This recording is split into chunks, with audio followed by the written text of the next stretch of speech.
Hey, what's up, you guys? It's a Purpose Therapist, and this is Support the Journey. This is the opportunity for us to get the tools that we need to make sure we are showing up the best possible way we can for our journey to joy.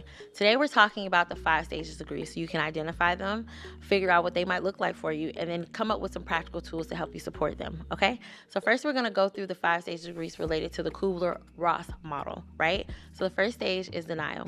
Denial shows up and it helps you to almost put a fog over your eyes and continue to push forward. When we're having those fight or flight responses to certain circumstances that might be overwhelming for us, especially if the loss was an extreme shock, it can put us in this place of denial and we'll act as if it hasn't happened or that loss isn't something that's actually causing us pain.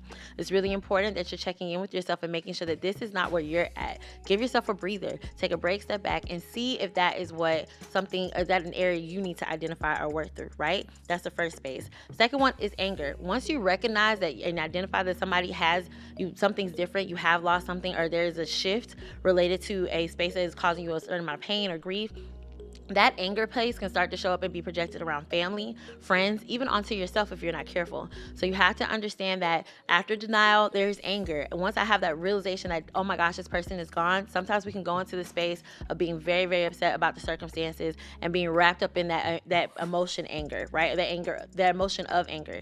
And there's nothing wrong with being angry. We just got to make sure that we're navigating what that's supposed to look like and identifying how we can make sure that we're showing up even with the anger in the best possible way we can. The next one after that is bargaining. Bargaining is one that kind of can put us in a spiral, if you will. After that anger place, you're like, okay, I've calmed down. Now, like, what if I do this? Or what if I did that? Sometimes this might be bargaining with your higher power or something to that effect. Like, if I do this, God, then maybe this will happen differently. Or can you take this pain away from me if I do this, if I show up this way? And it could turn into you doing a lot of compensatory or like trying to make up for behaviors. And we don't want to get in that space, right? Sometimes it's like us trying to change the past or thinking we have enough power to change the past or really put a huge impact in the future related to the loss or us grieving something. And that's not typically the case.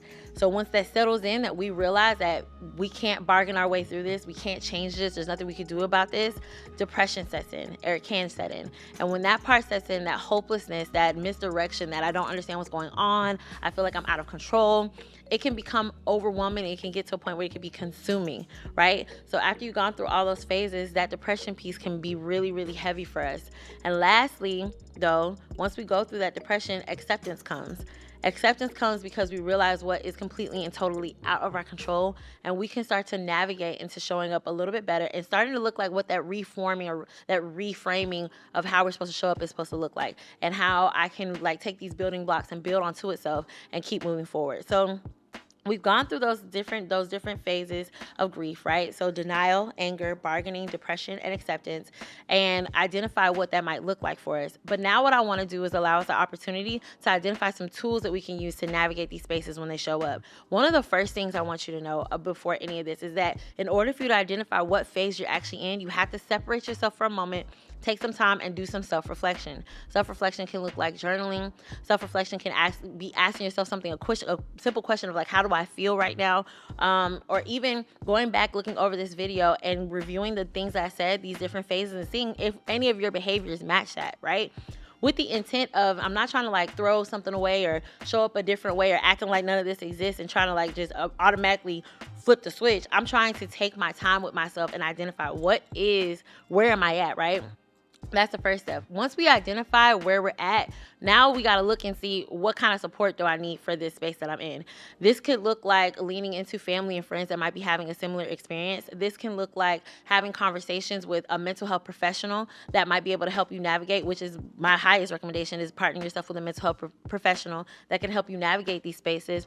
And this could also look like you being able to identify and be gracious with yourself while you navigate how to manage all these different things that are happening. Now, although I went through the phases in a 1, 2, 3, 4, 5 way, that's not always how this shows up. You can be in a place of depression in one day and anger in another. You can be in a place of acceptance in one way and denial in another, especially if it's something a complicated grief situation, and that's something we'll talk about more in our next episode. But you want to make sure that you are gracious with yourself in this process, and you are realizing that you should not do this alone. You don't have to do this alone. Reach out to your community, reach out to a mental health professional, get some extra support on how that looks. And if you're confused about where you're at in it, like I said, spend some time with yourself, maybe 10 minutes, and just ask yourself honestly, how am I doing? And then what do I need? And from those lists, you can kind of identify, okay, what's in my control in this what I need list? Who are some other people that I can ask to help support me? And how can I start to show up a little bit better for myself?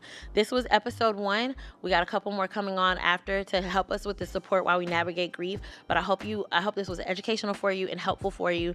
And if this encouraged you, send this to somebody else. And I'll see you guys next time. Bye.